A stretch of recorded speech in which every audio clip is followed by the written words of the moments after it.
Sick Reactor here. How's everyone doing today? And in today's video, if you're a United States citizen over the age of 18, you probably got one of these ads. Vote! Are you registered to vote? Are you gonna vote? Dude, you have to vote. Like, bro, we're literally about 2 weeks away from Election Day here in the United States. And, well, look, I'm at the age where I can vote. I can choose who is the next president of the United States. Who do I want to be the next president of the United States?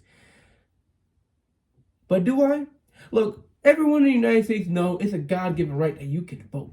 It's a democracy. It's not a one-way thing. No dictator can tell which way the nation's going to lead off to. You as a citizen have the right to say what direction we're heading and everything in the United States. It's a democracy. But let me tell you how the Electoral College works real quick.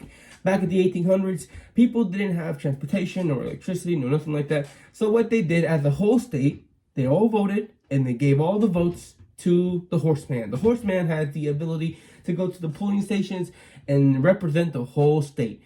But the horseman also has his personal opinions. He also needs to vote. So since the horseman has the decision of what the state says, he decides, well, am I going to be selfish and choose my personal beliefs over what the state believes? That's the decision that the horseman had. So sometimes he might vote in what he wants, or he might vote what the state wants. So in that sense of terms, the citizens don't really have a say in things. They're just a suggestion. The real person who actually has to press the button and say, I vote for this candidate, is the horseman. And, well, that's where I find it very manipulative and kind of fucked up. For example, in 2016, Hillary and Donald Trump, one of the most iconic presidential debates ever, and election day was going to run, right? And election day was coming along. At the end of that whole election thing, Donald Trump won. But there was one stat in the TV that kind of had me fucked up. It showed the popular vote. The popular vote is basically what the whole nation voted for. So you, people like you and me, United States citizens, everyone, it shows that 91% of the United States, the people of the United States, 91% voted for Hillary Clinton. So I did an oopsie here. When I looked at the TV and it showed that Hillary had like a 92% of the popular vote, I was wrong. That was her chances of winning the election. Donald Trump had a 8% of winning the election. And either way, she had more popular votes. Like, let me show you real quick. So, basically, this is what it means. Hillary has a 91% chance to win. And that's her chances right there. Yeah, ignore the pictures. I was just trying to find one. And then when I looked at the popular vote, look, she has, 64 million votes, and Donald Trump had 62. I mean, it still proves my point that she still had more popular votes and she still didn't win. So, continue with the video. Where's the logic in that?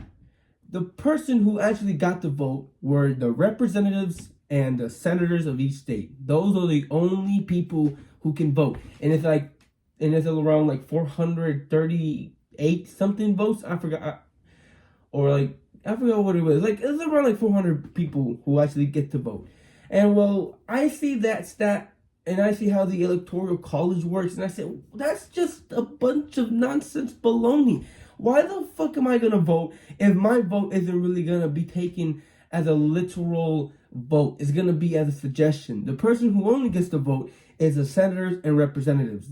That's the only thing. That doesn't affect anything. If 91% of the whole nation said Hillary should become president, yet she didn't, that's taking you as a suggestion, taking that suggestion saying, the whole people want Hillary. Congratulations, Donald Trump, you win. Now, at the time, I was going for Hillary. Hillary seemed like a more mature person, more than Donald Trump. And then the whole thing came along, and I see Joe Biden looking like an old fuck. But that was back then. So with the 2024 election coming up, I had the question of saying, why should I vote? And I didn't have a lot of people who can answer that question, but I had only one person in mind that could answer that question. And that was my high school history teacher.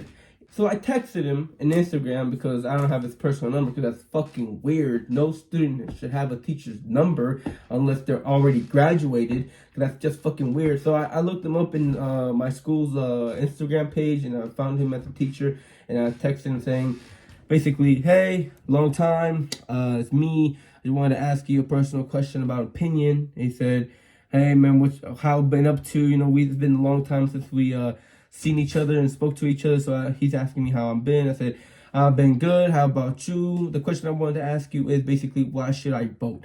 I've seen a lot of ads saying vote, but knowing how the electoral college, why should I vote? If the people doing the voting is the rep and senate, just wanted an expert opinion. I don't know exactly if he was an expert on this topic, but I mean, he's the closest thing that I know. So he said, happy to hear that. I've been good too. The electoral college is supposed to send the vote based on state votes. So whichever way Ohio goes, that candidate will receive all the electoral votes. So my vote influenced the electoral college votes. So your vote influences the EC when which candidates gets Ohio's EC votes. So basically saying it influences it. So a suggestion, that's how I understand it. A candidate can technically lose the national popular vote, but win enough of individual state to win the election. So your vote matters for determining how our state goes. Also, I think it's just important to signal to the country what we want as a population. Who you pick or what issues you vote on sends a signal about what important is to all of us. So at the time, I've been busy, got a lot of things going on, you guys, and then my life, and then so I didn't have a lot of time. He responded to me right away. It took me 2 days to respond him back, but I said, I apologize for not responding a bit faster. I had a busy week this week. I understand how the EC works. It just feels like I feel like it's a bit misleading that people should vote when it's not a guarantee that the popular vote elects the winning candidate. Also, when voting for the senator or rep, is the voting system like EC or is it popular vote? Now I'm gonna get to that. I'm gonna get to why I asked that question soon enough. So basically, it says that's fair. But to play the EC game, your candidate needs the most vote in your state, so individual votes still matter in each state. It's pretty ridiculous that candidates can win the entire election without the majority, though. Voting for senators and reps is just straight up popular vote. Now, the reason why I asked that question for the senators and reps, because look, if I can't directly influence how the presidential election is gonna work, but I can directly influence how the representatives and senators who get to vote, then I think that's way more important in my opinion. So that's why I said, yeah, I mean, I understand that citizens can/might influence the decision of the rep/senator, but do you think it might be more important to vote for rep/senator than the president? Now, he didn't respond, I think because, grading and stuff, being a teacher is hard enough. And I'm asking very hard questions. I understand that. But, that's the whole conversation. And, this video is going to take quite a while to edit. And the election's happening in less than 2 weeks. So I said, man, I can't wait for the response. If there's any response by him, I'll let you guys know. So here's the conclusion that I came up with. Don't take it seriously. I'm just some dude who just had a question. And I'm reporting it back like if it was some 9th grade history project. So basically, in my opinion, is it important to vote for the president? Is it important to vote? Yes, it is important to vote, but not for the presidency. Vote for your senators and reps.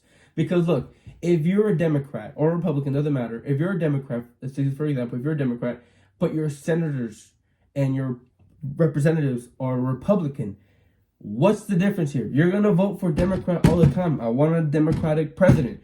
But most of your senators and representatives are Republican.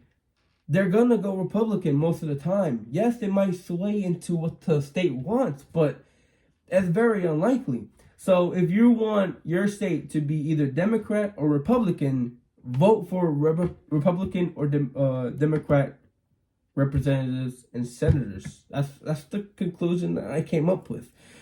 Like, yes, voting is important. Voting is something that we should do, but vote for, I think, things that matter instead of things that might matter. So, yeah, that's my conclusion. I wonder who's gonna win this presidential election. Pretty close. So let me know in the comment section below, who do you think the next president of the United States will be.